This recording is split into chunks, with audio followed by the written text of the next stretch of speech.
Neither snow nor rain nor heat nor gloom of night stays these couriers from completing their appointed rounds. We associate this phrase with the U.S. Postal Service and the delivery of the mail, but in many ways it can apply to players in a D&D campaign, because no matter what the weather or conditions above or below the ground, they have to complete their tasks. So in this episode, I'm going to talk about the hows and whys of using weather in your campaign that makes it fun and not a drag.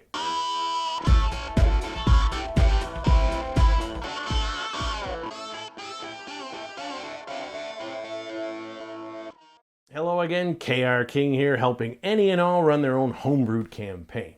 You know, weather sometimes becomes an after effects when you're running a D&D world. If you run below ground, of course, the weather doesn't make much difference. But even above, it can be nitpicky and boring to sit there and roll the weather every day. And part of it is like, well, what difference does it make if it's sunny or a little cloudy in terms of the mechanics of the game, or even drizzling or whatever? Obviously, heavy downpours or blizzards make a difference, but you know, how often is that going to happen? And when you sit there and you roll weather every day, if you're going to do it realistically, you know, weather takes on gradations. You know, it gets cloudier, then it rains. You know, this sort of thing. You're not going to have extremes of sunshine one day, violent rainstorm, sunshine, snowstorm, whatever, right? So you feel like, well, what does it matter? And in fact, I tend to base my campaigns in a Mediterranean type setting with climate. That way it doesn't make much difference. You know, the players in those areas, which are the main ones of the campaign, they don't worry about weather, they just worry about the creatures they encounter, you know, and the tasks at hand. But having said that, you can create all sorts of really interesting weather and atmospheric effects in your campaign if you think about isolating them to certain areas. So an obvious example is if you have an Arctic setting. Why was it so difficult to reach the North and especially the South Pole? The weather was brutal. So you can have super frigid temperature, blizzards and winds and everything that not only constrict the player's ability to see or to move, but they're very live. You know, even polar explorers or mountain climbers in modern gear can suffer the effects of extreme cold. So imagine players just having medieval gear. Now, the Dungeon Master Guide gives you some ideas about severe weather, the exhaustion rolls, which you can scale up or down depending on how extreme you want these conditions to be. But another thing is, think about the mental effects of being under extreme cold or in a mountain setting being at a higher elevation. Players can start to make mistakes, perhaps have spell failures, this sort of thing. You know, there are areas of the world in which it is virtually impossible for humanoids to survive. So the players are going to have to use spells, they're going to have to take precautions, and they're going to have to know that there are risks associated with this kind of weather. Then you have the extreme heat of an equatorial area.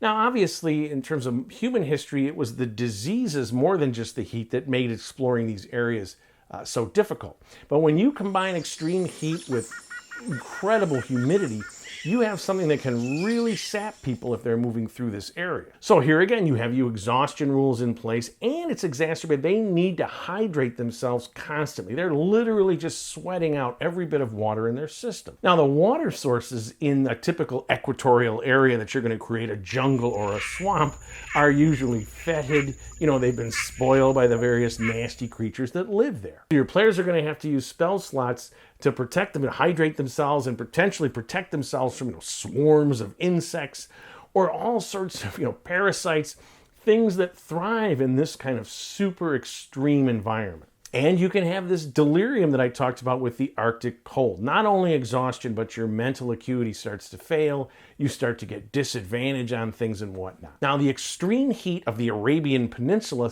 makes it still one of the least explored areas in the world. And the desert is a classical, extreme, deadly environment in D&D. Not only because of the heat, but the lack of water and the lack of populace. If you get into trouble in the desert, you have to go a long way to find help. And you can ante up the threat of a desert by creating a specific area that is especially deadly. Think of a Death Valley effect where you've got, you're far below sea level, separated by two mountain ranges, and the heat is just extreme. A lifeless land of vast alkaline seas that, only a few days would kill anyone. And this sort of valley is the classic after effect of some titanic death struggle of the past, where they used such magic they scorched the ground and salted it, left it a hellhole where nothing can live. But the remains of the civilization and the treasure and artifacts which are there for anyone brave enough to weather the weather. And in a similar fashion, if you're going to have truly ancient creatures in a world, then you can have an area that at one time was temperate, but now has become, an Arctic wasteland or desert. The Antarctic, we find fossils that indicate millions of years ago it was a jungle. Now, in the real world, this takes millions of years. The Earth has to turn on its axis and continents moving. But in a fantasy setting, anything is possible. So you could have an area that at one time was very temperate and then turned cold or hot or whatever.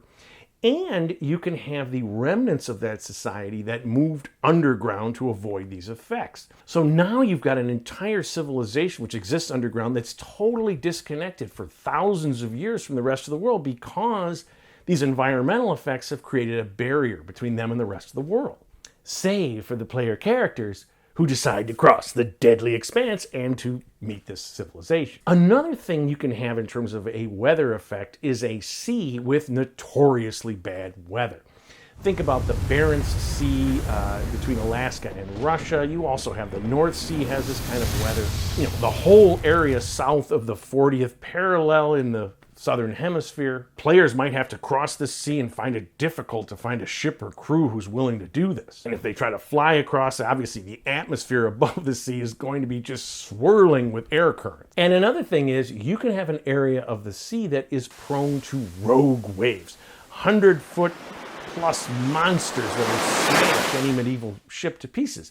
Very dangerous to cross. So another thing that you can do is to have a localized weather event that occurs intermittently. So for example, the classic is the superstorm. So what if your players are racing against a group of NPCs and they go to a coastal area that's about to be hit by a hurricane? We've seen it in a ton of movies, but why not in D&D? The high winds and rain, the tidal surges moving in, destroying everything in its path, threatening to wash anyone, including the players, out to sea. The tornado is a classic of adventure films. What if you have an area, a valley, or some part of a desert, or whatever, in the sea or whatever, that is prone to tornadoes? So this area of tornadoes could be just based on the geography of the area, or it could be some lingering effect of some magical struggle or some curse by some deity or something that the players have to go and relieve.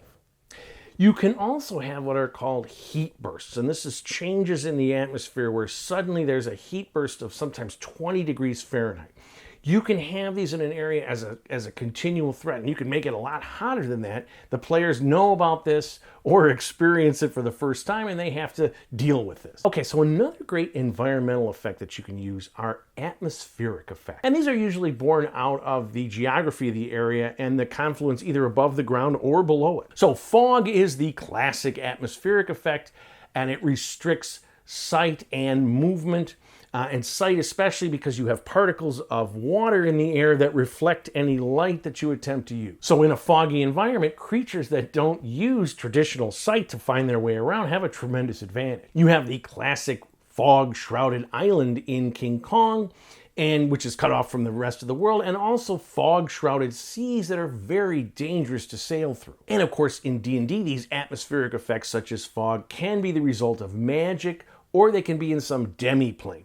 The classic is the world of Strahd, right? It has a poisonous fog that surrounds it, you can't leave. And also it has this sort of perpetual twilight all the time that creates this gloomy effect and, horrific feeling. You can have areas that have weird atmospheric effects, the way the sunshine goes, the lack thereof, it's always night or something. And that can really add to the atmosphere of the run. The thing to remember is atmospheric weather effects don't necessarily have to be deadly. But as you're approaching the Lich Castle, think about what the weather is going to be like, the feel of the air, the smells, this sort of thing. The atmosphere can be very important to give your players some flavor to the world, but also to tell them, hey, something bad is up. So another classic environmental effect is a gorge that has perpetual mist. You know, a huge waterfall or water rolling over rocks is going to create this misty thing that's not only going to restrict movement and sight, but it's going to make it dangerous to move around. The rocks are going to be very slippery, covered in lichen, this sort of thing. And of course, if you slip going down into a gorge, you could fall hundreds of feet. And extended time in this kind of mist, this is much thicker than fog, this can start to damage items that the players are carrying. Scrolls, perhaps. And if you have waterfalls or water running, it can be a tremendous roar and the players can't hear it. So another great atmospheric effect comes from beneath the ground, a geothermic field. Think of like Yellowstone Park or any active volcano. You know, geothermic activity can create fissures in the ground that suddenly let off deadly hot steam that can surprise or scald players. And not only are these gases hot, but they are typically poisonous as well. Now, we all know how exploring a cavern that is the center of volcanic activity and you've got lava flows, it's a staple of fantasy fiction and it attracts all sorts of great monsters. And when you're running in that sort of environment, you think about how these fumes and vapors may slowly overcome the players, may poison them without them really knowing it until they begin to see that their, exhaustion level or mental acuity is being affected. And then you can have atmospheric effects underwater, a super deadly current that will sweep characters along with it. Even with a freedom of movement spell, it might be powerful enough to at least cause a save. You can have areas of the water where suddenly it's just frigidly cold as they go deeper. Obviously, the pressure can affect them. You can also have sulfur vents coming out of the bottom of an ocean, that literally are hot enough to melt metal. And the final aspect of having weather effects is that you can have spells and abilities which control the weather. Now, when you look at spells, it often takes, concentration and has a limited area. Even if it's 8 hours or whatever, it's not permanent. But if you have a very powerful creature, whether it's through its innate magic ability or spells or legendary effects to its lair, this can affect the weather around that area. So these creatures can use the weather to wield death. And you could be creative about this. Think about different weather effects that might be possible when your players encounter these sort of deadly creatures. And you can have an artifact which controls the weather in a specific area.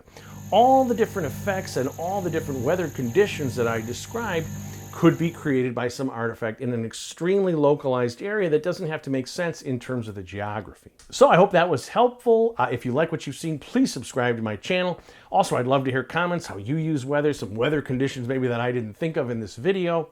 But in the meantime, keep playing D&D, my friends, and tell somebody else about it.